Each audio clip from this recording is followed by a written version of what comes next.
Hiya, welcome back to the channel. So, what you're looking at here is two key fobs. This is the original one, and this is a 2mu special, or is it AliExpress? One of the two anyway, it come from one of them sort of sites. I will put a link in if I can find it again. But I need to transfer all the shit out of this key into that key to make it into a functioning key for the vehicle. So first thing I need to do is I need to open this key to get the stuff out of this key. So let's do that.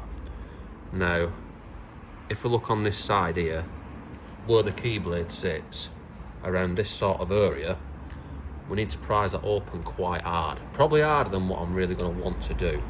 So I've got some circuit pliers that work that way. So now, if I can wedge that in there, and yes.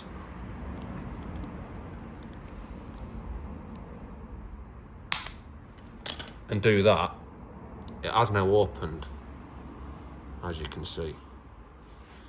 And then we've got some other bits that are probably holding it together too. There's a spring in there, by the way, as well, which is gonna fuck off somewhere if we're not careful.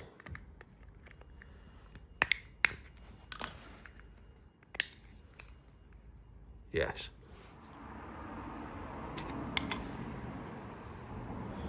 Right, so as you can see now, don't know if you can see that clearly, but we have got these bits here are holding it. There's this clip here which seems like it was holding something.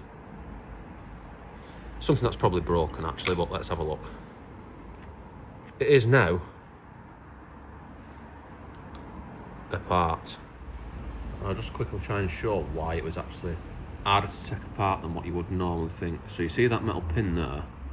There is some bits of plastic there which I've had to break in taking it apart, because that is put in after the key is put together. So the key all clips together on these clips and what have you, and then to make it so it's tamper proof or whatever, or to lock it together, that pin is then put in from the end and then locks the two pieces together, which is just wonderful because I can't really see a way of getting that pin out without breaking it.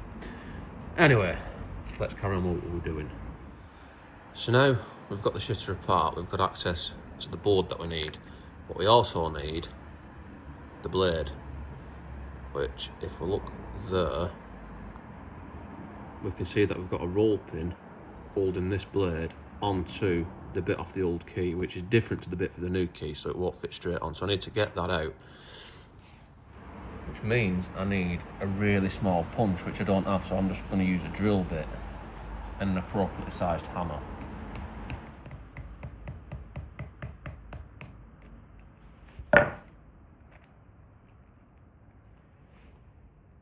Yes. So now we should have all the bits we need to turn this into a functioning key for our vehicle. So let's pull this one apart and hopefully this don't go everywhere as well.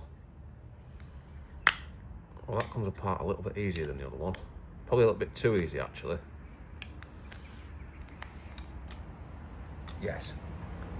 Yes. And there are actually some screws with it, which we're not holding it together. I can only see that they seem to go there, so we'll try and suss out where they go afterwards. But for now, let's try making sure things fit. So that goes, that fits nice and lovingly in there, so that's something at least. Yes, I can confidently say that that isn't going to fit, but let's take that blade out anyway, because they're obviously not the same, because the roll pin goes in from a different fucking angle. Why didn't they just make them so they use the same blade? Anyway, let's take that out.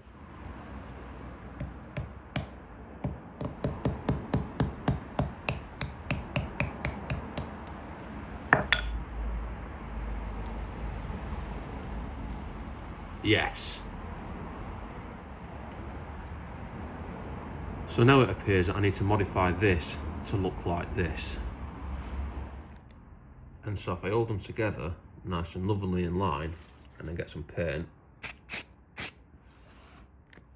then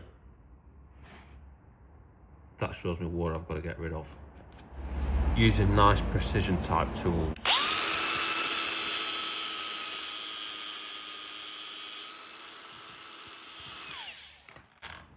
Yes. And that looks about the right shape, but I think it's actually too thick, so I need to do a bit more.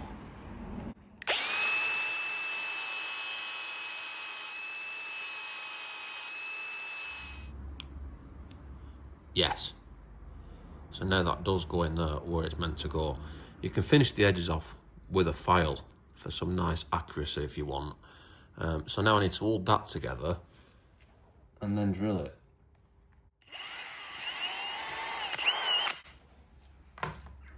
And now I should carefully be able to knock that roll pin back in nice and lovingly.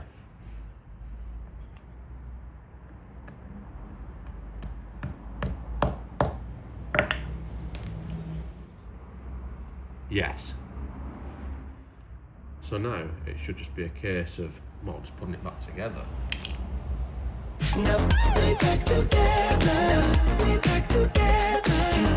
Which means I'm going to have to figure out which bits are out of which key, but I'm sure we'll manage.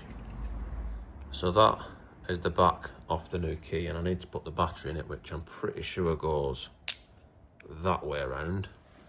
So the next thing I'm going to look at is we've got this button which has a spring in it. Now that spring, if it does come out, when you put it back in, just twist it until it locks, because the tail of the spring locks into that button.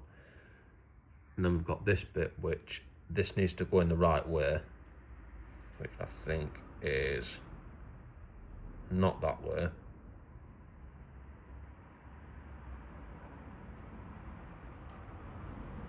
That's the way. The way where it goes the furthest through. And then we can put that into there. And then we can put the back on. Hopefully the battery won't fall out. Now, same again with this. We've got a tail on the spring, which we need to line up.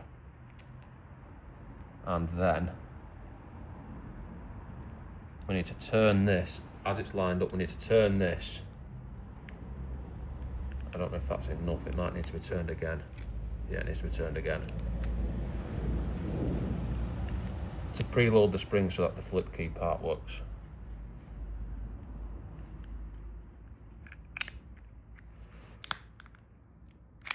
Yes. So now we clip all that together. And it doesn't work. Yes. Yes. It just started working again. I think it was actually because I'd been pressing all the buttons and mashing it with my hand as I was putting it together, so it probably thought, oh, there's too many buttons being pressed here, let's stop working for a minute. Now that is together and it does do all that and everything, but it feels crap. It feels like it's all loose and going to fall apart. So I think I'm going to have to investigate where them screws are actually meant to go. And by lovingly forcing the screwdriver in there, if you look at the back of the key, there's like a seam all the way around it. So this looks like it's a panel that comes off, and indeed, it is a panel that comes off. Nice and lovingly. It seems like it has got clips all the way around it, but it also feels like it might break, so I'm just going to do it anyway and then hope for the best. Yes. And that is actually how to change the battery easier as well, it would appear. So now I'm going to put these two screws in where the designated points are, using a screwdriver of all tools. Using the wrong screwdriver actually, because this is a posi drive, but it's working, so fuck it, it'll do.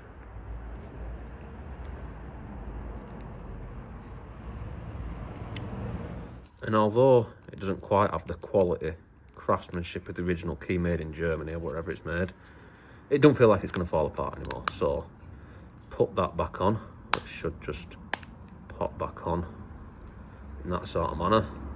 Still works.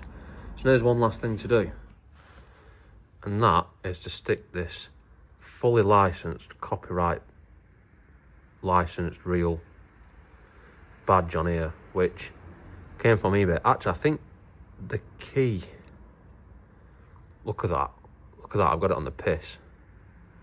Try and get it as straight as possible.